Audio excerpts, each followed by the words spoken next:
얼마 전 미국 연방준비제도가 기준금리를 또다시 0.75% 인상하는 자이언트 스텝을 단행했습니다. 미국의 기준금리는 4%에 달하고 파월 연준 의장은 속도 조절론보다는 올해 더 높이 인상하겠다 이렇게 예고했습니다. 11월 2일 열린 미국 연준의 통화정책회의를 간단히 요약해보면 세 가지 정도 요약할 수 있을 것 같습니다. 첫 번째, 통화 긴축 속도는 조절할 가능성이 커졌다. 두 번째, 최종 금리 수준은 기존에 예상했던 것보다 더 높을 가능성이 있다. 세 번째, 인상 시점은 더 길어질 수 있다. 이 세 가지로 요약할 수 있습니다. 연준 위원들은 지난 9월에 내년까지 연방기금 금리가 4.6%까지 오를 것으로 예상했고, 최근 제롬 파월 연준 의장은 최종 금리가 당초 예상보다 더 높아질 수 있다고 발표했습니다. 2022년 11월 8일 미 전역에서 중간선거가 치러졌습니다. 중간선거란 현직 대통령 임기 중간에 치르는 선거입니다. 이는 현 대통령의 2년간 정치에 대한 여론 반응 및 행정부에 대한 평가적 요소를 반영하며 차기 대선 방향을 예측하는 선거이기도 합니다. 중간선거를 통해 2년 임기의 하원의원 435명 모두와 6년 임기의 상원의원 100명 중 35명, 또한 주지사 50명 중 36명을 선출합니다. 선거 결과에 따라 입법부를 장악하고 있는 다수당의 지위가 바뀌며 임기 후반 대통령의 정책 추진에도 영향을 미칩니다. 역대 중간선거에서는 대통령 소속 정당이 하원에서 의석을 잃는 경우가 많았고 상원은 집권당이 유지되는 추세를 보여왔습니다.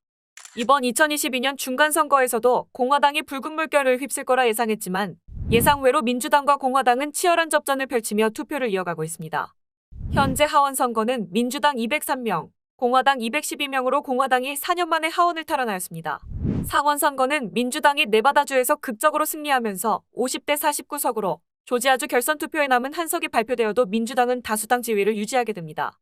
투표에 영향을 미친 이슈 1위는 인플레이션, 2위는 낙태권, 범죄, 총기 규제, 이민 등의 순으로 나타났습니다.